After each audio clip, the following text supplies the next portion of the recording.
بسم اللہ الرحمن الرحیم۔ پیش خدمت ہے کہانی امرو اور ٹیڑھا چاند۔ امرو کی آنکھیں کھلی تو وہ یہ دیکھ کر حیران رہ گیا کہ وہ ایک کمرے کی دیوار کے ساتھ زنجیروں سے بندھا ہوا کھڑا تھا۔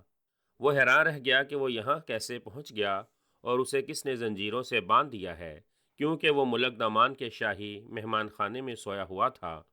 لیکن اس کمرے کی سجاوٹ بتا رہی تھی یہ وہ مہمان خانہ نہیں ہے۔ پھر یہاں دیواروں کے ساتھ جن رنگوں کے پردے لٹکے ہوئے تھے، یہ رنگ ملک دمان میں استعمال ہی نہیں ہوتے تھے۔ اس کا مطلب یہ تھا کہ وہ ملک دمان کی بجائے کسی اور جگہ ہے۔ ابھی وہ سوچ ہی رہا تھا کہ کمرے کا دروازہ کھلا اور ایک خوفناک شکل والا بوڑھا اندر داخل ہوا۔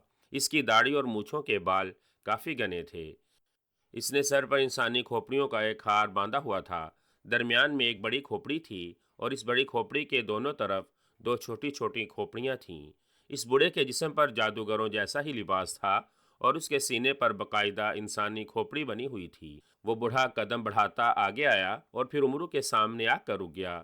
پھر اس سے پہلے کہ امرو اس سے کوئی بات کرتا، اس بوڑھے کا ہاتھ گھوما اور اس کا زوردار تھپڑ امرو کے منہ پر پڑا۔ امرو کے حلق سے بے اختیار چیخ نکل گئی اور حقیقتاً اس کی آنکھوں کے سامنے رنگ برنگے تارے ناچنے لگے۔ اسے یوں محسوس ہوا جیسے اس کے منہ سے خون بہنے لگا ہو۔ اس کے منہ کا ذائقہ کڑوا سا ہو گیا۔ میرا نام ونگو جادوگر ہے، سمجھے، اس بوڑھے نے کہا اور اس کے ساتھ اس کا دوسرا ہاتھ گھوما اور امرو کے دوسرے گال پر پہلے سے بھی زیادہ زوردار تھپڑ پڑا اور ایک بار پھر امرو کے منہ سے چیخیں نکلنے لگیں۔ اور میں دنیا کا سب سے بڑا جادوگر ہوں۔ اگر تم نے میری بات نہ مانی تو میں تمہاری ایک ایک ہڈی توڑ ڈالوں گا، بوڑھے نے کڑکدار لہجے میں کہا اور پھر پیچھے ہٹ کر سامنے پڑی ہوئی کرسی پر بیٹھ گیا۔ امرو کافی دیر تک کراہتا رہا۔ اس کے دماغ میں دھماکے سے ہو رہے تھے۔ اسے اس بوڑھے جادوگر پر حقیقتاً بے پناہ غصہ آ رہا تھا۔ یہ پہلا جادوگر تھا جس نے اس طرح اس کے منہ پر تھپڑ مارے تھے، جبکہ آج سے پہلے اس نے ہزاروں جادوگروں سے مقابلہ کیا تھا، لیکن آج تک کسی جادوگر نے بھی اس کے منہ پر تھپڑ نہ مارے تھے۔ تم مجھے کیوں مار رہے ہو؟ آخر میں نے کیا قصور کیا ہے؟ امرو نے کراہتے ہوئے کہا۔ میں تمہیں بتا رہا ہوں میں کس قدر سخت مزاج آدمی ہوں۔ اگر تم نے میری بات نہ مانی تو میں تمہاری ایک ایک ہڈی توڑ سکتا ہوں، ونگو جادوگر نے کہا۔ کون سی بات؟ امرو نے پوچھا۔ ملک ترام کی شہزادی زرنگار کو میں اپنے جادو کے زور سے اس کے گھر سے اٹھا لایا ہوں۔ میں اس سے شادی کرنا چاہتا ہوں، لیکن ایک اور جادوگر بھی اس سے شادی کرنا چاہتا تھا۔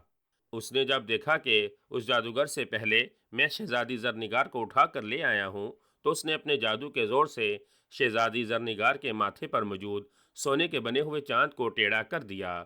مجھے جب پتہ چلا تو مجھے بہت غصہ آیا اور میں اس کے پاس گیا اور میں نے اسے مار مار کر اس کا برا حال کر دیا، لیکن وہ مر گیا، مگر اس نے ٹیڑھے چاند کو سیدھا نہ کیا۔ اب میں بہت پریشان ہوں، کیونکہ ہمارے جادوئی قانون کے مطابق جب تک ایک جادوگر کا جادو کسی آدم ذات پر سے ختم نہ ہو جائے، اس وقت تک دوسرا جادوگر اس سے شادی نہیں کر سکتا۔ اس ٹیڑھے چاند کو سیدھا کرنے والا جادو مجھے نہیں آتا۔ میں نے جادو دیوتا کے بڑے پجاری سے بات کی تو اس نے بتایا کہ یہ ایک خاص جادو ہوتا ہے اور اسے کوئی دوسرا جادوگر ختم نہیں کر سکتا، بلکہ اسے عقل اور عیاری سے ختم کیا جا سکتا ہے۔ چنانچہ مجھے فوراً تمہارا خیال آ گیا کہ تم دنیا کے سب سے بڑے عیار ہو۔ میں نے معلوم کیا تو مجھے پتا چلا کہ تم ملک دامان کے شاہی مہمان خانے میں موجود ہو۔ چنانچہ میں اپنے جادو کے زور سے تمہیں یہاں لے آیا ہوں۔ چونکہ تم پر جادو کا اثر نہیں ہوتا، اس لیے میں نے تمہیں زنجیروں سے جکڑ دیا ہے۔ اب بولو، تم شہزادی کے ٹیڑھے چاند کو سیدھا کرنے پر تیار ہو یا تمہارے جسم کی ایک ایک ہڈی توڑ دی جائے؟ بوڑھے جادوگر نے روبدار لہجے میں کہا۔ دیکھو ونگو جادوگر، میں مانتا ہوں کہ تم بہت طاقتور جادوگر ہو، لیکن تم نے اپنی طاقت کا اندازہ تو لگا لیا کہ تم ایک ٹیڑھے چاند کو سیدھا نہیں کر سکتے، اس لیے تمہیں میری خدمات حاصل کرنی پڑ رہی ہیں۔ اسی لیے اگر تم مجھے مارو پیٹو گے تو جس طرح وہ جادوگر مر گیا، اس طرح میں بھی مر جاؤں گا اور تمہارے ہاتھ کچھ بھی نہ آئے گا۔ اسی لیے بہتر یہی ہے کہ تم مجھے مارنے پیٹنے کی بجائے میرے ساتھ دوستی کرو، مجھے رہا کر دو، پھر دیکھو میں کس طرح تمہارا کام کرتا ہوں۔ امرو نے کہا۔ اوہ، واقعی تم ٹھیک کہہ رہے ہو، تم واقعی عقل مند آدمی ہو، میں واقعی غلطی پر تھا۔ ٹھیک ہے، آج سے تم میرے دوست ہو، اور اگر یہ تم کام کر دو تو میں تمہیں اتنا انعام دوں گا کہ تم زندگی بھر یاد رکھو گے۔ ونگو جادوگر نے کہا تو پھر پہلے مجھے ان زنجیروں سے آزاد کر دو، امرو نے کہا۔ تو ونگو جادوگر نے اس بات میں سر ہلاتے ہوئے زور سے تالی بجائی تو کمرے کا دروازہ کھلا اور دو غلام اندر داخل ہوئے اور بوڑھے جادوگر کے سامنے سر جھکا کر کھڑے ہو گئے۔ امرو یار کی زنجیریں کھول دو، اب ہم نے اسے دوست بنا لیا ہے، بوڑھے جادوگر نے کہا۔ تو غلام تیزی سے امرو کی طرف بڑھے اور انہوں نے اس کے ہاتھوں اور جسم کے گرد بندھی ہوئی زنجیریں کھولنی شروع کر دیں۔ جب امرو آزاد ہو گیا تو ونگو جادوگر نے غلاموں کو باہر بھیج دیا۔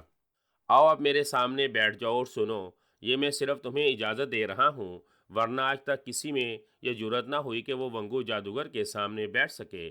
ونگو جادوگر نے بڑے تکبر برے انداز میں کہا، میں تمہارا وہ حشر کروں گا ونگو جادوگر کہ تمہاری روح صدیوں تک چیختی رہے گی۔ امرو نے دل ہی دل میں سوچا، لیکن منہ سے اس نے ونگو جادوگر کا شکریہ ادا کیا۔ اب مجھے دکھاؤ کہ شہزادی زرنگار کہاں ہے تاکہ میں اپنی آنکھوں سے اس ٹیڑھے چاند کو دیکھ سکوں، امرو نے کہا۔ آؤ میرے ساتھ، ونگو جادوگر نے کہا، اور پھر وہ امرو کو ساتھ لیے اس محل کی مختلف راہداریوں سے گزر کر ایک خوبصورت کمرے میں پہنچ گیا جہاں واقعی ایک کرسی پر ایک خوبصورت شہزادی بیٹھی ہوئی تھی۔ اس نے چہرے پر باریک سا نقاب اوڑھ رکھا تھا، اس کے ماتھے پر انتہائی قیمتی ہیروں کا بنا ہوا زیور لٹکا ہوا تھا جسے چاند کہا جاتا تھا، لیکن یہ چاند پیشانی پر سیدھا ہونے کی بجائے تھوڑا سا ٹیڑھا تھا۔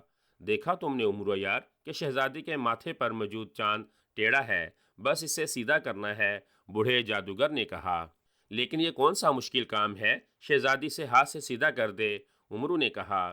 نہیں، یہ اس طرح سیدھا نہیں ہو سکتا، اگر اسے سیدھا کیا جائے تو یہ پھر ٹیڑھا ہو جاتا ہے، بوڑھے جادوگر نے کہا۔ ٹھیک ہے، آؤ میرے ساتھ، امرو نے کہا اور ونگو جادوگر کے ساتھ شہزادی کے کمرے سے باہر آ گیا۔ اب بتاؤ، اگر میں اسے سیدھا کر دوں تو مجھے کیا انعام ملے گا؟ امرو نے باہر آتے ہی کہا۔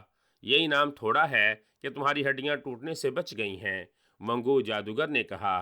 ارے ہاں، واقعی یہ بہت بڑا انعام ہے۔ ٹھیک ہے، تم فکر مت کرو، مجھے کچھ دیر آرام کرنے دو، اس کے بعد میں کوئی ترکیب سوچتا ہوں، لیکن تم بے فکر ہو جاؤ، میں اسے سیدھا کر دوں گا، امرو نے کہا۔ نہ کرو گے تو تم ہڈیاں تڑوا لو گے، ونگو جادوگر نے کہا اور اسے کمرے میں چھوڑ کر چلا گیا۔ امرو نے اس کے جاتے ہی زنبیل میں سے بولنے والی گڑیا نکالی اور اس کے سر پر انگوٹھا رکھ کر دبایا تو گڑیا کی آنکھیں زندہ انسانوں جیسی ہو گئیں۔ بولنے والی گڑیا، مجھے بتاؤ کہ میں اس وحشی جادوگر کا خاتمہ کیسے کر سکتا ہوں اور اس شہزادی کا ٹیڑھا چاند کیسے ٹھیک ہو سکتا ہے اور شہزادی کو میں کیسے بچا سکتا ہوں، امرو نے کہا۔ خواجہ امرو کو بتایا جاتا ہے کہ ٹیڑھا چاند سیدھا کرنے والا جادو تلوار سے ختم کیا جا سکتا ہے۔ تم تلوار لے کر شہزادی کے پاس جاؤ اور اس کے بائیں ہاتھ کی کلائی پر تلوار سے چھوٹا سا زخم ڈالو اور اس زخم میں سے نکلنے والے خون کے 10 قطرے اس چاند پر ڈال دو، جادو ختم ہو جائے گا اور ٹیڑھا چاند سیدھا ہو جائے گا۔ جہاں تک ونگو جادوگر کے خاتمے کا تعلق ہے تو یہ اور بھی آسان ہے۔ شہزادی کے خون آلود چاند کو صاف کرنے کے بہانے شہزادی سے لے لو اور پھر اس چاند کو جادوگر کے ماتھے پر بندھے ہوئے کھوپڑیوں والے ہار سے لگا دو۔ جیسے ہی خون آلود چاند ان کھوپڑیوں سے لگے گا، یہ کھوپڑیاں دھماکے سے پھٹ جائیں گی اور جادوگر بے بس ہو جائے گا، پھر تم اس سے آسانی سے ہلاک کر سکتے ہو، بولنے والی گڑیا نے جواب دیا۔ تو امرو نے گڑیا کو واپس زنبیل میں ڈالا اور خاموشی سے اس کمرے سے نکل کر ادھر کو بڑھ گیا جدھر شہزادی کا کمرہ تھا۔ تم پھر آگے، کون ہو تم؟ شہزادی نے اسے اکیلے آتے ہوئے دیکھ کر کہا۔ تو امرو نے اسے تفصیل سے بتایا کہ وہ کون ہے اور کس طرح اس بوڑھے جادوگر کا خاتمہ کرنا چاہتا ہے۔ تو شہزادی بے حد خوش ہوئی۔ لیکن شہزادی، مجھے اس کا انعام کیا ملے گا؟ امرو نے کہا۔ تم فکر مت کرو، میں بھی تمہیں انعام دوں گی اور بادشاہ سلامت بھی۔ ویسے بھی اس جادوگر کے پاس کافی بڑا خزانہ ہے، وہ بھی تم لے لینا، شہزادی نے کہا۔ تو امرو بے حد خوش ہوا۔ آؤ ونگو جادوگر، جلدی آؤ تاکہ میں تمہارے سامنے ٹیڑھے چاند کو سیدھا کر دوں، امرو نے اونچی آواز میں کہا۔ تو دوسرے لمحے بوڑھا جادوگر وہاں پہنچ گیا۔ امرو نے نیام سے تلوار نکال کر ہاتھ میں پکڑ لی۔ شہزادی، اپنا بایاں ہاتھ میرے ہاتھ میں دے دو، امرو نے کہا۔ تو شہزادی نے اپنا ہاتھ اس کی طرف بڑھا دیا۔ امرو نے شہزادی کی کلائی پر تلوار سے چھوٹا سا زخم ڈالا تو شہزادی کے منہ سے ایک کراہ نکل گئی، لیکن وہ برداشت کر گئی۔ شہزادی کے زخم سے خون نکلنے لگا تو امرو نے شہزادی کو نقاب ہٹانے کے لیے کہا اور اس کے ساتھ ہی اس نے خون کے قطرے تلوار کی نوک پر لگا کر چاند پر ڈالنے شروع کر دیے۔ جیسے ہی 10 قطرے چاند پر پڑے، ایک کڑاکا ہوا اور چاند خود بخود سیدھا ہو گیا۔ واہ واہ، یہ ہوئی نا بات! بوڑھے جادوگر نے خوشی سے اچھلتے ہوئے کہا۔ چاند اتار دو شہزادی، تاکہ میں اس پر لگا ہوا خون صاف کر دوں۔ امرو نے کہا تو شہزادی نے جلدی سے چاند اتار کر امرو کی طرف بڑھا دیا۔ امرو نے خون آلود چاند ہاتھ میں لیتے ہی پاس کھڑے ہوئے ونگو جادوگر کے سر پر موجود کھوپڑیوں والے ہار سے لگا دیا۔ دوسرے لمحے 3 دھماکے ہوئے اور جادوگر کے سر پر موجود تینوں کھوپڑیاں پھٹ کر ریزہ ریزہ ہو گئیں اور ونگو جادوگر چیختا ہوا نیچے گرا۔ تو امرو نے بجلی کی سی تیزی سے زنبیل میں سے جال الیاسی نکالا اور جادوگر کو اس میں جکڑ دیا۔ اب تو جادوگر بے حد گھبرایا، اس کی ساری اکڑ غائب ہو گئی اور وہ امرو اور شہزادی کی منتیں کرنے لگا۔ تم نے مجھے تھپڑ مارے تھے، اب اس کا نتیجہ بھگتو، تم تو بڑے اکڑ رہے تھے، اب بتاؤ، امرو نے کہا، اور اس کے ساتھ ہی اس نے زنبیل میں سے خنجر سلیمانی نکالا اور ونگو جادوگر کے سینے میں اتار دیا۔ دوسرے لمحے خوفناک دھماکہ ہوا اور ہر طرف سرخ دھواں سا چھا گیا۔ میرا نام ونگو جادوگر تھا، مجھے امرو یار نے اپنی عیاری سے جال الیاسی میں جکڑ کر مار ڈالا۔ جادوگر کی روتی ہوئی آواز سنائی دی۔ چند لمحوں کے بعد جب دھواں غائب ہوا تو وہاں محل کا نام و نشان تک نہ تھا، البتہ 50 تھیلے ہیرے جواہرات سے بھرے ہوئے پڑے تھے اور شہزادی بھی کھڑی تھی اور ونگو جادوگر کی لاش سامنے پڑی ہوئی تھی۔ شہزادی ونگو جادوگر کی لاش دیکھ کر خوشی سے اچھل پڑی۔ امرو نے جلدی سے آگے بڑھ کر ونگو جادوگر کا خزانہ اپنی زنبیل میں ڈالا۔ وہ خوش تھا، بے حد خوش، کہ اس نے جادوگر کا بھی خاتمہ کر دیا، اس کا خزانہ بھی حاصل کر لیا اور شہزادی کا ٹیڑھا چاند بھی سیدھا کر دیا۔ خواجہ امرو اپنے مکان میں بیٹھا، کمرہ بند کر کے اپنی زنبیل میں سے دولت نکال کر اس کو گننے میں مصروف تھا کہ دروازے پر دستک کی آواز سنائی دی تو خواجہ امرو بے اختیار چونک پڑا۔ کون ہے؟ اس نے اونچی آواز میں پوچھا۔ خواجہ صاحب، سردار امیر حمزہ کا خاص ملازم آپ کو دربار میں بلانے آیا ہے، باہر سے اس کے ملازم کی آواز سنائی دی۔ اچھا، اسے بھیج دو، میں تیار ہو کر پہنچ جاتا ہوں، خواجہ امرو نے کہا، اور پھر اس نے دولت واپس زنبیل میں ڈالنا شروع کر دی۔ دولت واپس زنبیل میں ڈال کر اس نے لباس تبدیل کیا اور پھر اپنی زنبیل کندھے سے لٹکا کر وہ اپنے مکان سے نکلا اور پھر سردار امیر حمزہ کے دربار میں پہنچ گیا۔ وہاں درباری پہنچ چکے تھے، لیکن ابھی سردار امیر حمزہ خود تشریف نہ لائے تھے، لیکن خواجہ امرو اپنی مخصوص کرسی پر بیٹھ گئے۔ تھوڑی دیر کے بعد سردار امیر حمزہ آ کر اپنے مخصوص تخت پر بیٹھ گئے اور پھر سردار امیر حمزہ کے سامنے مختلف خدمات پیش ہونے لگیں اور سردار ان کا فیصلہ کرنے میں مصروف ہو گئے۔ جب مقدمے ختم ہو گئے تو سردار امیر حمزہ نے دربار برخواست کیا اور خواجہ امرو کو حکم دیا کہ وہ اس کے خاص کمرے میں پہنچ جائے۔ خواجہ امرو حیران تھا کہ سردار نے اسے اپنے کمرے میں کیوں طلب کیا ہے، لیکن چونکہ وہ سردار امیر حمزہ کے حکم کا پابند تھا، اسی لیے وہ خاص کمرے میں پہنچ گیا۔ تھوڑی دیر کے بعد سردار امیر حمزہ بھی وہاں پہنچ گئے۔ خواجہ امرو، ہم نے تمہیں اس لیے طلب کیا ہے کہ ہمیں اطلاع ملی ہے کہ ملک ساگان کے باہر ایک جنگل میں ایک پری رہتی ہے جس کا نام تاج پری ہے، کیونکہ وہ ہمیشہ اپنے سر پر خوبصورت سا تاج پہنے رکھتی ہے۔ اس تاج پری کے پاس ایک ایسا ہیرا ہے جو کافی بڑا ہے، اور اس ہیرے کی خاصیت یہ ہے کہ یہ ہیرا جس سردار کے پاس ہو اس پر کسی جادو کا اثر نہیں ہوتا۔ ہم اس ہیرے کو حاصل کرنا چاہتے ہیں تاکہ یہ ہیرا اپنے بیٹے کو دے کر جادوگروں کے ملک بھیجیں اور ان جادوگروں کو شکست دی جا سکے جو مسلمانوں پر ظلم ڈھا رہے ہیں۔ اس طرح ہمارا بیٹا جادو سے محفوظ ہو جائے گا اور ہمیں اطمینان رہے گا، سردار امیر حمزہ نے کہا۔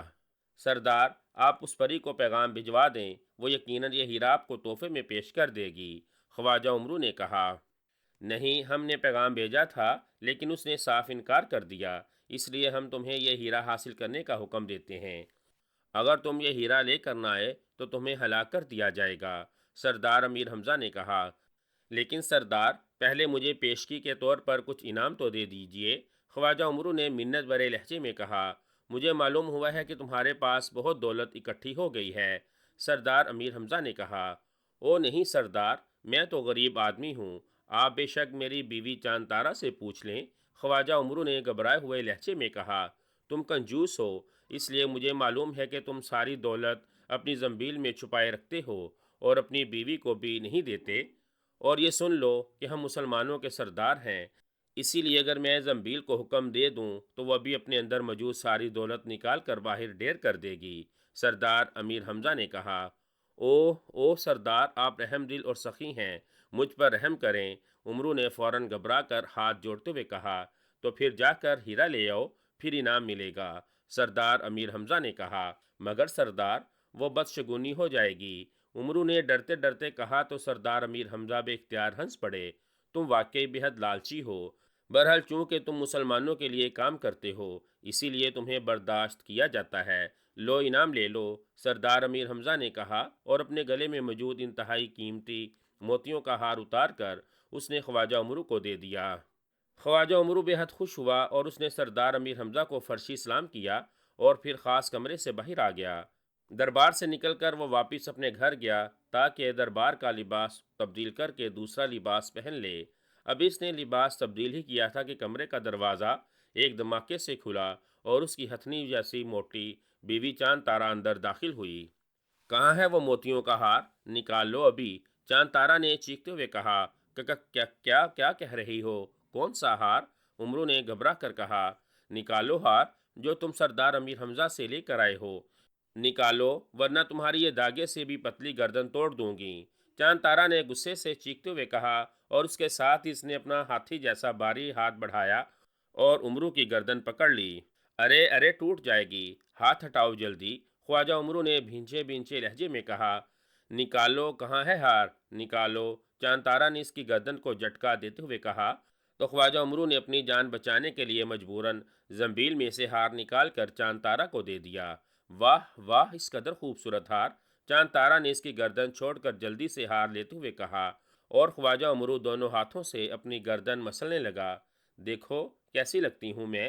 چاند تارا نے ہار اپنی گردن میں ڈال کر اٹھاتے ہوئے کہا، بابا بہت خوبصورت لگ رہی ہو۔ خواجہ عمرو نے مجبوراً تعریف کرتے ہوئے کہا، جبکہ دل ہی دل میں وہ اسے موٹی چڑیل کہہ رہا تھا، لیکن اس کی اتنی ہمت نہ تھی کہ وہ ایسا منہ سے کہہ دے، کیونکہ اسے معلوم تھا کہ چاند تارا نے اس کی ساری ہڈیاں توڑ دینی ہے۔ چاند تارا خوش ہوتی ہوئی کمرے سے باہر چلی گئی۔ میرا ہار چلا گیا، ہائے میرا ہار! خواجہ عمرو نے روتے ہوئے کہا، لیکن ظاہر ہے وہ کیا کر سکتا تھا، اس لیے مجبوراً خون کے گھونٹ پی کر وہ اپنے مکان سے نکلا اور پھر جنگل میں پہنچ گیا۔ اس نے سب سے پہلے زنبیل میں سے بولنے والی گڑیا نکالی، اس کے سر پر انگوٹھا رکھ کر دبایا تو گڑیا کی آنکھیں زندہ انسانوں جیسی ہو گئیں۔ بولنے والی گڑیا، مجھے بتاؤ کہ تاج پری کہاں رہتی ہے اور اس سے ہیرا کیسے حاصل کیا جا سکتا ہے؟ عمرو نے بولنے والی گڑیا سے مخاطب ہو کر کہا، خواجہ عمرو کو بتایا جاتا ہے کہ تاج پری ملک سگان سے باہر ایک جنگل کے باغ نما حصے میں رہتی ہے۔ وہاں اس کا خوبصورت محل بھی ہے جو سرخ رنگ کا ہے، لیکن اس باغ میں انتہائی خوفناک اژدہے رہتے ہیں جو تاج پری کے محافظ ہیں، اور جو آدمی وہاں جائے یہ اژدہے اسے کھا جاتے ہیں۔ اور یہ بھی خواجہ عمرو کو بتایا جاتا ہے کہ خواجہ عمرو صرف عیاری سے کام لے کر ہیرا حاصل کر سکتا ہے، ورنہ نہیں۔ اور یہ بھی خواجہ عمرو کو بتایا جاتا ہے کہ تاج پری بے حد خوبصورت ہے، اسی لیے وہ بدصورت ہونے سے بے حد ڈرتی ہے۔ بولنے والی گڑیا نے کہا، اور اس کے ساتھ اس کی آنکھیں دوبارہ پہلے جیسی ہو گئیں۔ تو عمرو نے گڑیا کو واپس زنبیل میں ڈالا اور زنبیل میں سے جادو کی جوتیاں نکال کر پہن لیں۔ مجھے ملک ساگان سے باہر اس جنگل کے کنارے پہنچا دو جہاں تاج پری رہتی ہے۔ خواجہ عمرو نے کہا تو اس کے جسم کو جھٹکا سا لگا اور اس کے ساتھ ہی وہ ہوا میں اڑنے لگا۔ پھر مسلسل کئی گھنٹوں تک اڑنے کے بعد وہ ایک جنگل کے کنارے پر اتر گیا۔ اس نے جادو کی جوتیاں اتار کر واپس زنبیل میں ڈالی اور اپنی عام جوتیاں نکال کر پہن لیں۔ پھر اس نے زنبیل میں سے سیاہ رنگ کی ایک شیشی نکال لی اور اس کو کھول کر اس کے اندر موجود سیاہ رنگ کی چھوٹی چھوٹی گولیوں میں سے ایک گولی نکال کر منہ میں ڈال لی۔ پھر اس نے اسے چبا کر نگل لیا۔ اس سے معلوم تھا کہ اس گولی کو کھانے کے بعد اس کے جسم سے ایسی بو نکلنے لگے گی کہ جنگل کا کوئی جانور اس کے قریب نہ آ سکے گا اور نہ ہی کوئی اژدہا اس کے قریب آئے گا۔ اسی لیے وہ اب اطمینان سے چلتا ہوا جنگل میں داخل ہو گیا۔ دور دور تک جنگل خوفناک درندوں سے بھرا ہوا تھا، لیکن کوئی درندہ اس کے قریب نہ آیا۔ وہ سب اسے دیکھتے ہی دور بھاگ جاتے تھے اور خواجہ عمرو اطمینان سے چلتا ہوا آگے بڑھتا چلا گیا اور پھر وہ جنگل کے اس حصے میں پہنچ گیا جو واقعی باغ کی طرح خوبصورت تھا، لیکن وہاں ہر طرف درختوں کے ساتھ ساتھ بڑے بڑے اور رنگدار اژدہے چمٹے ہوئے تھے۔ اور اژدھے ایک درخت سے دوسرے درخت تک پہنچے ہوئے تھے۔ اس طرح ان کے جسم رسیوں کی طرح ہوا میں لٹکے ہوئے تھے۔ ایک طرف گہرے سرخ رنگ کا خوبصورت محل بھی موجود تھا۔ خواجہ عمرو اس محل کے قریب پہنچا ہی تھا کہ محل کا دروازہ کھلا اور ایک خوبصورت پری باہر آ گئی۔ اس نے انتہائی خوبصورت لباس پہنا ہوا تھا۔ اس کے نیلے اور سبز رنگ کے بڑے بڑے پر تھے اور اس کے سر پر ایک عجیب لیکن خوبصورت سا تاج پہنا ہوا تھا۔ کون ہو تم اور یہاں کیسے آ گئے ہو؟ اس پری نے حیران ہو کر خواجہ عمرو کو دیکھتے ہوئے کہا۔ میرا نام خواجہ عمرو ہے اور میں تم سے ہیرا لینے آیا ہوں۔ خواجہ عمرو نے کہا، بھاگ جاؤ ورنہ ابھی میں اپنے محافظوں کو حکم دے دوں گی اور وہ تمہیں کھا جائیں گے۔ تاج پری نے غصیلے لہجے میں کہا، نہیں، میں ہیرا لے کر جاؤں گا، تم مجھے ہیرا دے دو۔ خواجہ عمرو نے کہا، بڑے اژدھے اس خواجہ عمرو کو کھا جاؤ۔ تاج پری نے چیختے ہوئے کہا تو خواجہ عمرو کو اپنے عقب میں خوفناک پھنکار سنائی دی۔ وہ تیزی سے مڑا تو اس کا چہرہ خوف سے بگڑتا چلا گیا۔ اس نے بے اختیار دونوں ہاتھ اٹھائے کیونکہ اس کے سامنے ایک بہت بڑا اور انتہائی خوفناک اژدھا اپنا پھن اٹھائے موجود تھا اور اس کا انداز بتا رہا تھا کہ وہ اسے بھی کھا جائے گا۔ رک جاؤ ورنہ مارے جاؤ گے، خواجہ عمرو نے چیختے ہوئے کہا۔ اس کے لہجے سے شدید خوف جھلک رہا تھا، لیکن اسی لمحے خوفناک اژدھے نے اس پر حملہ کر دیا۔ لیکن جیسے ہی وہ اس کے قریب آیا، وہ تیزی سے الٹ کر پیچھے ہٹا اور دوڑتا ہوا ایک طرف غائب ہو گیا۔ تو عمرو نے اطمینان بھرا سانس لیا، کیونکہ اسے معلوم ہو گیا تھا اس نے جو سیاہ گولی کھائی ہے اس کی وجہ سے ایسا ہوا ہے۔ وہ تیزی سے مڑا تو دوسرے لمحے یہ دیکھ کر بے اختیار چونک پڑا کہ تاج پری ایک اژدھے کے جسم پر چڑھ کر گھٹنوں کے بل چلتی ہوئی آگے بڑھی چلی جا رہی تھی۔ اس کے ایک ہاتھ میں ایک بڑا سا ہیرا تھا، وہ شاید ہیرا چھپانے جا رہی تھی۔ ارے تمہارا چہرہ بگڑ رہا ہے، او ہو تم تو بدصورت ہو رہی ہو۔ اچانک عمرو نے عیاری سے کام لیتے ہوئے کہا، کیا کیا کہہ رہے ہو؟ یہ کیسے ہو سکتا ہے؟ تاج پری نے خوف زدہ ہو کر کہا، کیونکہ وہ بدصورتی سے بےحد ڈرتی تھی۔ اپنی شکل ہیرے میں دیکھ لو، عمرو نے کہا تو تاج پری نے اپنے آپ کو ہیرے میں دیکھا اور دوسرے لمحے وہ چیختی ہوئی نیچے زمین پر آ کھڑی ہوئی۔ مجھے بچاؤ، مجھے بدصورتی سے بچاؤ، میں بدصورت نہیں ہونا چاہتی، تاج پری نے چیخ کر کہا، کیونکہ ظاہر ہے ہیرے میں سے اپنی شکل بگڑی ہوئی ہی نظر آنی تھی، کیونکہ ہیرے کے کٹاؤ کی وجہ سے لازماً شکل بگڑی ہوئی دکھائی دیتی تھی، اور یہی عیاری خواجہ عمرو کی تھی۔ ہیرا مجھے دے دو تو تم خوبصورت ہو جاؤ گی اور کبھی بدصورت نہ ہو سکو گی، ورنہ تم پری کی بجائے چڑیل بن جاؤ گی۔ خواجہ عمرو نے کہا تو تاج پری نے ہاتھ میں پکڑا ہوا ہیرا خواجہ عمرو کی طرف پھینک دیا اور خواجہ عمرو نے جلدی سے ہیرا اٹھا کر زنبیل میں ڈالا اور زنبیل میں سے جادو کا آئینہ نکال کر تاج پری کو دے دیا۔ یہ آئینہ بدصورت کو بھی خوبصورت دکھاتا تھا۔ تاج پری نے جب آئینہ دیکھا تو وہ بے حد خوش ہوئی۔ ظاہر ہے وہ پہلے سے بھی زیادہ خوبصورت دکھائی دی تھی۔ اس نے الٹا خواجہ عمرو کا شکریہ ادا کیا اور اسے ہیرا لے جانے کی اجازت دے دی۔ خواجہ عمرو اپنی عیاری پر دل ہی دل میں بے حد خوش تھا اور وہ واپس پلٹ پڑا۔ وہ خوش تھا کہ اس نے نہ صرف ہیرا حاصل کر لیا بلکہ اب وہ سردار امیر حمزہ سے بھی انعام حاصل کرے گا۔ عمرو یار اپنے گھوڑے پر بیٹھا اسے تیزی سے دوڑاتا ہوا آگے بڑھا چلا جا رہا تھا۔ چونکہ شام ہونے والی تھی اور جہاں اس نے پہنچنا تھا وہاں تک راستے میں گھنا جنگل آتا تھا، اسی لیے اس کی کوشش تھی کہ وہ رات پڑنے سے پہلے پہلے اس جنگل کو پار کر جائے۔ یہی وجہ تھی کہ وہ گھوڑے کو پوری رفتار سے دوڑاتا ہوا چلا جا رہا تھا کہ اچانک گھوڑے نے ٹھوکر کھائی اور اس کی پشت پر بیٹھا ہوا عمرو یار ٹھوکر کی وجہ سے سنبھل نہ سکا اور ہوا میں بلند ہو کر اچھل کر دور جا گرا۔ اس کے حلق سے زوردار چیخ نکلی۔ گھوڑا ٹھوکر کھا کر گرنے کی وجہ سے کلا بازیاں کھاتا ہوا دور جا گرا۔ عمرو کو نیچے گرتے ہی یوں محسوس ہوا جیسے اس کے جسم کی ساری ہڈیاں ٹوٹ گئی ہوں۔ اس کے ذہن میں درد کی لہریں سی اٹھیں اور اس نے اپنے آپ کو سنبھالنے کی بے حد کوشش کی، لیکن اس کے ذہن پر اندھیرا چھا گیا اور وہ بے ہوش ہو گیا۔ پھر جب اسے ہوش آیا، اس کی آنکھیں کھولیں تو وہ بے اختیار اٹھ کر بیٹھ گیا۔ اس نے حیرت سے ادھر ادھر دیکھا، اس کے جسم میں ابھی تک درد کی لہریں دوڑ رہی تھیں اور ذہن میں بھی دھماکے ہو رہے تھے، لیکن وہ یہ دیکھ کر حیران رہ گیا کہ وہ جس جگہ گھوڑے پر گرا تھا یہ وہ نہ جگہ تھی بلکہ یہ کھلا سا میدان تھا، جس کے ایک طرف ایک انتہائی خوبصورت باغ نظر آ رہا تھا، جس کے گرد اونچی اونچی چار دیواری تھی اور پہاڑ بھی نظر آ رہے تھے۔ وہ حیرت کی وجہ سے اپنی تکلیف بھول گیا اور اٹھ کر کھڑا ہو گیا۔ ابھی وہ اٹھ کر کھڑا ہوا ہی تھا کہ اسے اپنے پیچھے کسی کے چلنے کی آواز سنائی دی۔ وہ تیزی سے مڑا تو یہ دیکھ کر حیران رہ گیا کہ ایک بوڑھا آدمی لاٹھی ٹیکتا ہوا اس کی طرف آ رہا تھا۔ اس آدمی کی سفید اور لمبی داڑھی تھی، سر اور بوؤں کے بال بھی سفید تھے، لیکن اس کے چہرے پر ایک بھی جھری نہ تھی۔ یوں لگتا تھا جیسے کسی جوان آدمی کے سارے جسم کے بال اچانک سفید ہو گئے ہوں۔ لیکن وہ چل بوڑھوں کی طرح رہا تھا اور اس کے ہاتھ میں ایک لاٹھی بھی پکڑی ہوئی تھی۔ اس کے جسم پر سفید رنگ کا لباس تھا اور سر پر بھی اس نے سفید رنگ کی پگڑی باندھ رکھی تھی۔ اس کے گلے میں بڑے بڑے منکوں والی مالا موجود تھی۔ تمہارا نام خواجہ عمرو ہے اور تم دنیا کے سب سے بڑے عیار ہو، اس بوڑھے نے قریب آ کر مسکراتے ہوئے کہا۔ یہ آپ کی مہربانی ہے بابا، آپ مجھے یہ اعزاز دے رہے ہیں، لیکن آپ ہے کون اور میں کہاں ہوں؟ عمرو نے جواب دیتے ہوئے کہا، میرا نام بابا روشن ہے، میں بے بس اور دکھی لوگوں کی مدد کرتا ہوں۔ اللہ تعالیٰ نے مجھے خاص طاقتیں دے رکھی ہیں۔ تم جب گھوڑے سے گرے تو تمہیں بہت چوٹیں آ گئی تھیں اور تم بے ہوش ہو گئے تھے۔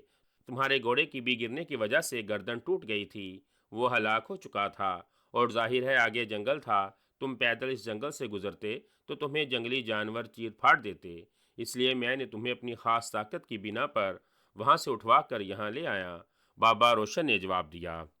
لیکن یہ کون سی جگہ ہے؟ میں نے تو ملک حقان جانا تھا، عمرو نے کہا۔ یہاں سے ملک حقان کافی دور ہے، تم کسی بھی صورت پیدل وہاں پہنچ نہیں سکتے، اس لیے تمہیں اس کے لیے میری مدد حاصل کرنا ہوگی، بابا روشن نے کہا۔ اچھا، میری درخواست ہے کہ آپ میری مدد کریں اور مجھے ملک حقان پہنچا دیں، عمرو نے کہا۔ تم ملک حقان کس کام سے جا رہے ہو؟ بابا روشن نے پوچھا۔ بادشاہ کان نے میرے آقا سردار امیر حمزہ کو خط لکھا تھا کہ اس کی بیٹی کو کسی جادوگر نے اغوا کر لیا ہے، اس لیے وہ مجھے بھیج دیں۔ میں اس لیے وہاں جا رہا تھا کہ بادشاہ کان کی بیٹی کو اس جادوگر کے قبضے سے رہائی دلاؤں اور اس سے انعام حاصل کروں، عمرو نے جواب دیتے ہوئے کہا۔ وہ سامنے چار دیواری اور اس کے اندر باغ دیکھ رہے ہو؟ بابا نے چار دیواری اور باغ کی طرف اشارہ کرتے ہوئے کہا۔ ہاں، دیکھ رہا ہوں۔ کس کا ہے یہ؟ عمرو نے پوچھا۔ یہ اس جادوگر کی رہائش گاہ ہے جس نے بادشاہ حقان کی بیٹی شہزادی جہاں آرا کو اغوا کیا ہے، اور شہزادی جہاں آرا اس باغ میں قید ہے۔ میں تمہیں اس لیے وہاں سے یہاں لے آیا ہوں، اگر تم ملک حقان جاتے اور پھر وہاں سے یہاں آتے تو تمہیں کافی دن لگ جاتے، اور وہ جادوگر جس کا اصل نام کاکوٹا جادوگر ہے، لیکن اسے عام طور پر کتا جادوگر کہا جاتا ہے کیونکہ اس کے پاس انتہائی خون خوار اور طاقتور کتا ہے۔ کاکوٹا جادوگر آج رات اس شہزادی سے شادی کرنا چاہتا ہے، اور شہزادی نے سوچ لیا کہ اگر کاکوٹا جادوگر نے اس سے زبردستی شادی کر لی تو وہ اپنی انگلی میں پہنا ہوا ہیرا چبا کر خودکشی کر لے گی۔ اسی لیے اب تم جا کر اس شہزادی کو اس جادوگر سے رہائی دلاؤ، پھر میں تم دونوں کو ملک حقان پہنچا دوں گا، بابا روشن نے جواب دیتے ہوئے کہا۔ اوہ، اگر یہ بات ہے اور آپ اتنے طاقتور ہیں تو پھر یہ کام آپ نے خود کیوں نہیں کر دیا؟ عمرو نے حیران ہوتے ہوئے کہا۔ میری طاقتیں جادوگروں کے خلاف استعمال نہیں ہو سکتی، اس لیے میں مجبور ہوں۔ یہ کام تم نے کرنا ہے، بابا روشن نے جواب دیا، اور اس کے ساتھ ہی وہ اچانک اس طرح غائب ہو گیا جیسے اس کا وجود ہی نہ رہا ہو۔ عمرو حیران رہ گیا، لیکن ظاہر ہے اب وہ کب تک یہاں کھڑا رہتا، اس لیے وہ اس باغ کی طرف چل پڑا۔ باغ کی چار دیواری کافی اونچی تھی۔ عمر اس باغ کے چاروں طرف پھر کر اندر جانے کے لیے دروازہ تلاش کرتا رہا، لیکن کہیں بھی کوئی دروازہ نہ تھا، چاروں طرف دیوار ہی دیوار تھی۔ عمرو یہ دیکھ کر بڑا حیران ہوا، پھر اس نے زنبیل میں ہاتھ ڈالا اور اندر سے کمند نکال لی اور اسے کھول کر اس کا ایک سرا اس نے بازو گما کر دیوار پر پھینکا۔ جب اس کے ساتھ لگا ہوا آنکڑا دیوار کی دوسری طرف پھنس گیا تو اس نے کمند کی مدد سے دیوار پر چڑھنا شروع کر دیا۔ اس کی سنہری چپلوں کی چونکہ میعاد ختم ہو گئی تھی، اسی لیے اسے اب یہ سارے کام دوسرے انداز میں کرنے پڑ رہے تھے، ورنہ وہ اطمینان سے سنہری چپلیں پہن کر اڑتا ہوا اندر پہنچ جاتا۔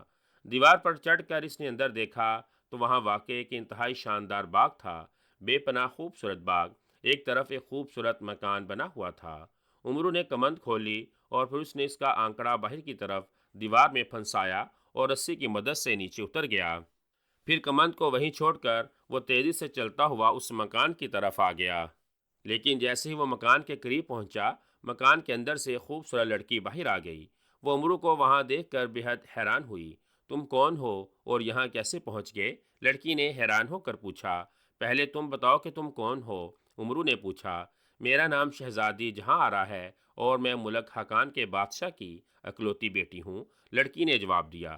اور میرا نام خواجہ عمرو ہے۔ تمہارے والد نے مجھے یہاں بھیجا ہے تاکہ میں تمہیں جادوگر کی قید سے رہائی دلا سکوں، لیکن یہاں تو مجھے کوئی جادوگر نظر نہیں آ رہا۔ عمرو نے کہا تو شہزادی جہاں آرا بے اختیار اچھل پڑی۔ اس کے چہرے پر مسرت کے آثار ابھر آئے۔ اوہ اوہ، تم تو بڑے وقت پر آئے ہو خواجہ عمرو، ورنہ وہ بدصورت اور شیطان جادوگر آج رات میرے ساتھ زبردستی شادی کرنے والا تھا، اور میں نے بھی فیصلہ کر لیا تھا کہ شیطان جادوگر سے شادی کرنے کی بجائے خودکشی کر لوں گی۔ وہ جادوگر اس وقت کہیں گیا ہوا ہے، وہ شام کو آئے گا۔ شہزادی جہاں آرا نے جواب دیتے ہوئے کہا، تو پھر ٹھیک ہے، آؤ میرے ساتھ، ہم ابھی یہاں سے نکل چلیں۔ عمرو نے کہا، لیکن کس طرح؟ دروازہ تو اس چار دیواری میں کوئی نہیں ہے۔ شہزادی نے کہا، میں کمند کی مدد سے اندر آیا ہوں، اور اب اس کمند کے ذریعے ہی ہم باہر نکل جائیں گے۔ عمرو نے جواب دیا، او اچھا، پھر ٹھیک ہے، آؤ۔ شہزادی نے کہا تو عمرو اس کو ساتھ لے کر واپس چل پڑا، لیکن دوسرے ہی لمحے وہ یہ دیکھ کر حیران رہ گیا کہ جہاں وہ کمند چھوڑ کر گیا تھا وہاں کمند موجود ہی نہ تھی۔ وہ کمند کہاں گئی؟ اب میرے پاس تو دوسری کمند بھی نہیں ہے۔ عمرو نے پریشان ہو کر ادھر ادھر دیکھتے ہوئے کہا، لیکن ابھی اس کا فکرہ مکمل ہی نہ ہوا تھا کہ دور سے کسی کتے کے بھونکنے کی انتہائی خوفناک آواز سنائی دی۔ اوہ، جادوگر کا غلام کتا آ گیا۔ یہ انتہائی خونخوار کتا ہے، یہ تو آدمیوں کو ایک لمحے میں چیر پھاڑ کر رکھ دیتا ہے۔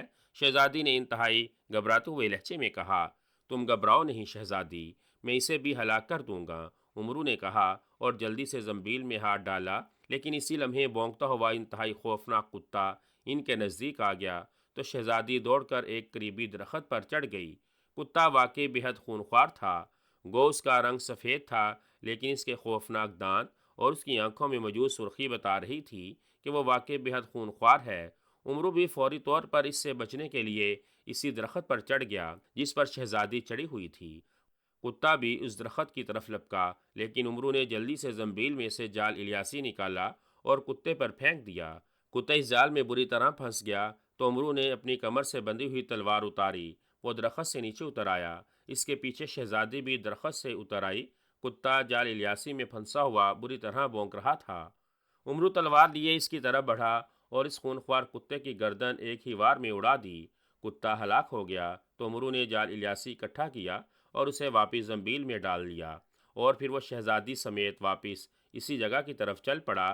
لیکن ابھی اس نے چند قدم ہی اٹھائے تھے کہ اچانک ایک انتہائی بدصورت آدمی جس کے جسم پر جادوگروں کا سا لباس تھا ان کے سامنے نمودار ہوا۔ یہی جادوگر ہے، شہزادی نے خوفزدہ لہجے میں کہا تو عمرو نے بجلی کسی تیزی سے زنبیل میں ہاتھ ڈال کر خنجر سلیمانی نکالا، اور پھر اس سے پہلے کہ جادوگر سنبھل سکتا اس نے خنجر پوری قوت سے اس کے دل میں اتار دیا۔ جادوگر نے خوفناک چیخ ماری اور نیچے گر کر تڑپنے لگا، اور چند لمحوں بعد ہی وہ ہلاک ہو گیا۔ اس کے ہلاک ہوتے ہی ہر طرف دھواں چھا گیا اور جادوگر کی روتی ہوئی آواز سنائی دی، میرا نام ککوٹا جادوگر تھا، میری جان کتے میں تھی۔ عمرو نے کتے کو ہلاک کر دیا تو میری جان واپس میرے جسم میں آ گئی، اور عمرو نے میرے سنبھلنے سے پہلے ہی خنجر سلیمانی مار کر مجھے ہلاک کر دیا۔ جادوگر کی آواز سنائی دی اور اس کے ساتھ ہی دھواں چھٹ گیا۔ اب وہاں نہ باغ تھا، نہ چار دیواری، نہ اس جادوگر اور اس کے کتے کی لاشیں موجود تھیں۔ ہر طرف میدان ہی میدان تھا، البتہ اس کی کمند سامنے پڑی ہوئی تھی۔ عمرو کو اب سمجھ آئی تھی کہ جادوگر خنجر لگتے ہی کیسے ہلاک ہو گیا۔ چونکہ اس کی جان کتے میں تھی اور عمرو پہلے کتے کو ہلاک نہ کرتا تو جادوگر کسی صورت میں بھی ہلاک نہ ہوتا، اور شاید اسی لیے اس کا نام کتا جادوگر تھا۔ عمرو نے دل ہی دل میں اللہ کا شکر ادا کیا۔ اسی وقت بابا روشن بھی ظاہر ہو گیا، اور اس نے بھی عمرو کو اس کے اس کارنامے پر مبارکباد دی اور پھر انہیں آنکھیں بند کرنے کے لیے کہا۔ عمرو نے آنکھیں بند کی تو اس کا جسم فضا میں اڑنے لگا۔ تھوڑی دیر بعد بابا روشن کی آواز سنائی دی۔ وہ آنکھیں کھولنے کے لیے کہہ رہا تھا۔ عمرو نے جب آنکھیں کھولیں تو وہ یہ دیکھ کر حیران رہ گیا کہ وہ اور شہزادی جہاں آرا ملک حقان کے شاہی محل کے سامنے موجود تھے، اور پھر بادشاہ سلامت کو اطلاع ملی تو وہ بہت خوش ہوا۔ اس نے عمرو یار کو بہت انعام و کرام دیا۔ شہزادی جہاں آرا نے بھی اسے علیحدہ سے انعام دیا، اور عمرو یار اس قدر انعام لے کر خوشی خوشی واپس اپنے ملک کی طرف روانہ ہو گیا۔ عمرو یار نیند سے جاگا تو اس نے ایک طویل انگڑائی لیتے ہوئے آنکھیں کھول دی۔ آنکھیں کھولتے ہی اس کی نظریں سامنے درخت پر پڑیں تو وہ بری طرح سے چونک اٹھا۔ ارے میرا گھوڑا کہاں گیا؟ میرا گھوڑا! میں نے اسے یہیں تو باندھا تھا، عمرو نے بکھلائے ہوئے لہجے میں کہا۔ وہ سردار امیر حمزہ کا ایک ضروری پیغام لے کر ملک شام جا رہا تھا۔ سردار امیر حمزہ نے اسے شاہی ایلچی کے طور پر ملک شام کے بادشاہ کے پاس بھیجا تھا۔ راستہ چونکہ بہت طویل تھا اور عمرو کو راستے میں ہی دیر ہو گئی تھی اور رات سر پر آ گئی تھی، اس لیے عمرو یار آرام کرنے کے لیے ایک جنگل میں رک گیا۔ جنگل زیادہ گھنا نہیں تھا اور نہ ہی اس جنگل میں درندے یا زہریلے سانپ تھے، اسی لیے عمرو نے گھوڑے کو ایک درخت سے باندھا اور خود اس سے تھوڑے فاصلے پر نرم نرم گھاس پر آ بیٹھا۔ اس نے چھاگل سے پانی پیا اور پیر پسار کر وہیں لیٹ گیا۔ ٹھنڈی ٹھنڈی ہوا چل رہی تھی جس نے عمرو کو چند ہی لمحوں میں تھپکیاں دے کر نیند کی آغوش میں پہنچا دیا تھا، اور اب جب وہ صبح جاگا تو اسے وہاں اپنا گھوڑا کہیں دکھائی نہیں دیا۔ عمرو اٹھ کر اس درخت کی طرف بڑھا جس کے ساتھ اس نے گھوڑا باندھا تھا کہ اچانک وہاں موجود دوسرے درختوں کے پیچھے سے دو خوفناک انسان نکل کر اس کے سامنے آ گئے۔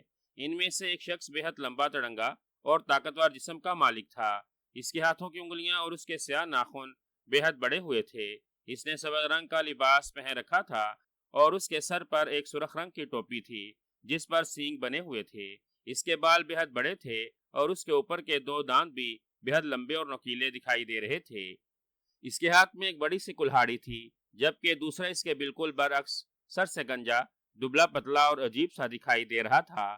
اس کے ماتھے کے بائیں طرف بالوں کی ایک لٹ جو رہی تھی۔ اس کے ہاتھ میں ایک تلوار تھی۔ وہ دونوں درختوں کے کپ سے نکل کر عمرو کی طرف بڑھنے لگا۔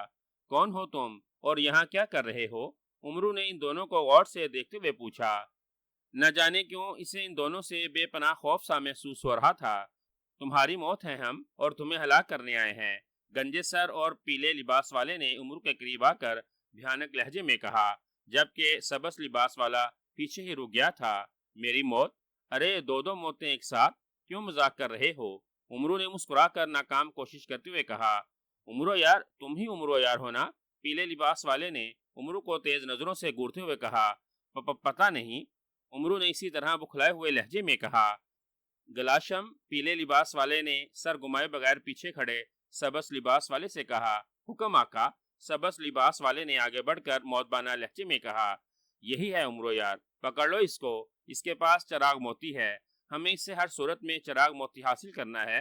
پیلے لباس والے نے کہا تو اس کے منہ سے چراغ موتی کا نام سن کر عمرو یار بے اختیار چونک پڑا۔ چراغ موتی وہ موتی تھا جو عمرو یار کو ایک پری نے تحفے میں دیا تھا۔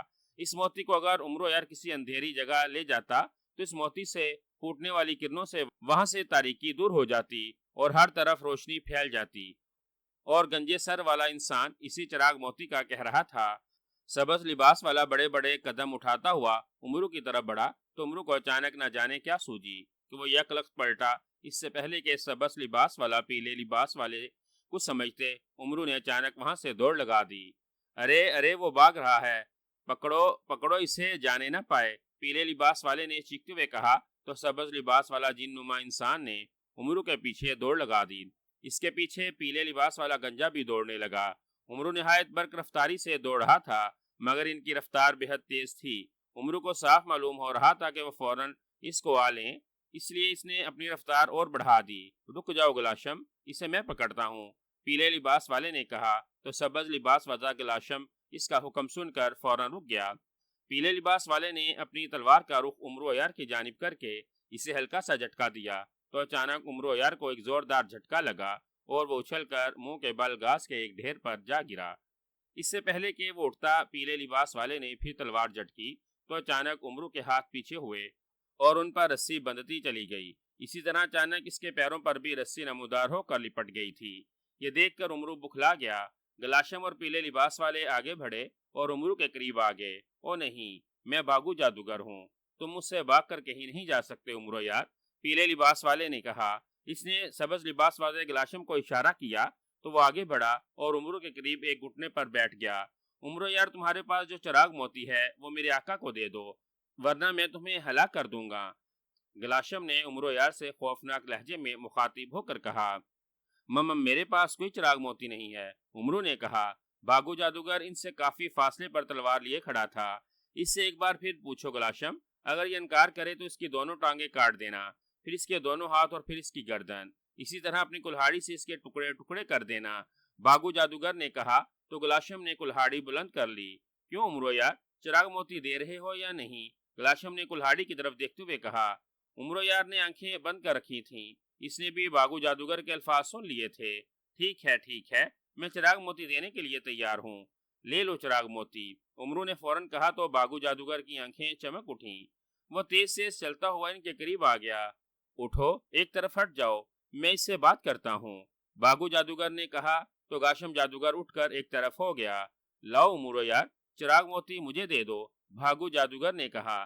وہ میرے تھیلے میں ہے، میرے ہاتھ پاؤں کھولو، پھر میں تمہیں نکال کر دوں گا، عمرو نے کہا۔ باگو جادوگر نے سر ہلا کر عمرو پر منتر پڑھ کر پھونکا تو عمرو کے ہاتھوں اور پیروں سے رسیاں غائب ہو گئیں، اور پھر عمرو پیر مسلتا ہوا اٹھ کر کھڑا ہوا۔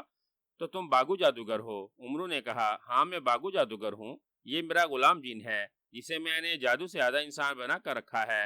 باگو جادوگر نے اس بات میں سر ہلا کر کہا۔ تمہیں چراغ موتی کا کیسے علم ہوا؟ وہ میرے پاس ہے، اور تم اسے کیوں حاصل کرنا چاہتے ہو؟ عمرو نے پوچھا۔ مجھے اس چراغ موتی کا جادو یعنی سے معلوم ہوا تھا کہ وہ تمہارے پاس ہے اور تم یہاں ہو، اسی لیے ہم فوراً یہاں آ گئے۔ گلاشم کو بھوک لگی تھی، اس نے تمہارے گھوڑے کو کھا لیا، وہ تمہیں بھی کھانا چاہتا تھا، مگر میں نے اسے روک دیا کیونکہ تمہارے پاس چراغ موتی ہے جو میں تم سے ہر صورت حاصل کرنا چاہتا ہوں، باگو جادوگر نے کہا۔ لیکن تم اس موتی کا کرو گے کیا؟ عمرو نے منہ بنا کر کہا۔ مجھے میرے سردار جادوگر نے بتایا ہے، اگر کہیں سے مجھے چراغ موتی مل جائے اور اس پر ایک جادو عمل کروں تو میں جنوں کے ایک بہت بڑے قبیلے کا سردار بن سکتا ہوں، اور طاقتور جنوں کے قبیلے کا سردار بن کر میں ان جنوں کی مدد سے پوری دنیا پر حکومت کر سکتا ہوں، باگو جادوگر نے کہا۔ اچھا، تو یہ ہے تمہارے ارادے؟ تم چونکہ جنوں کے سردار اور پھر اس کے بعد پوری دنیا پر حکومت کرو گے، اس کی میں تمہیں پیشگی مبارکباد دینا چاہتا ہوں، اور مبارک کے طور پر میں تمہارے اور تمہارے ساتھی کا منہ میٹھا ضرور کرواؤں گا۔ یہ برفی کے 2 ٹکڑے ہیں، ایک تم کھا لو، ایک اپنے ساتھی کو کھلاؤ، پھر میں تمہیں چراغ موتی دے دوں گا، عمرو نے کہا، اور زنبیل سے برفی کے 2 ٹکڑے نکال کر اس کی طرف بڑھا دیے۔ ضرور، کیوں نہیں، باگو جادوگر نے خوش ہو کر کہا، اور اس نے عمرو سے برفی کے ٹکڑے لے لیے۔ اس نے ایک ٹکڑا گلاشم کو دیا اور ایک ٹکڑا اپنے منہ میں رکھ لیا۔ گلاشم جن نے بھی برفی منہ میں ڈال لی تھی۔ لاؤ، اب چراغ موتی مجھے دے دو، باگو جادوگر نے کہا۔ اسی لمحے اچانک اس کا سر چکرایا اور وہ لہراتا ہوا یک لخت زمین پر گر پڑا۔ گلاشم نے اپنے آقا باگو جادوگر کو گرتے دیکھا تو بری طرح سے چونک پڑا، مگر دوسرے لمحے اس کی آنکھوں کے سامنے بھی اندھیرا آ گیا، وہ بھی یک لخت گرا اور پھر وہ دونوں بے ہوش ہو گئے۔ ہا، تم یارو زماں موت جادوگراں مجھے زیر کرنے چلے تھے، میں نے یاری سے انہیں بے ہوشی کی دوا ملائی مٹھائی کھلا دی، اب یہ کبھی ہوش میں نہیں آئیں گے، عمرو نے فخریہ لہجے میں کہا، اور زنبیل سے تلوار حیدری نکال کر باری باری ان دونوں کو ہلاک کر دیا جو عمرو یار کو ہلاک کر کے اس کا قیمتی چراغ موتی حاصل کرنے آئے تھے۔ وہ دونوں شاید اناڑی تھے، یہ نہیں جانتے تھے کہ ان کا پالا کس سے پڑا تھا۔ عمرو یار جو یاروں کا یار تھا، بلا آسانی سے ان کے قابو میں کیسے آ سکتا تھا؟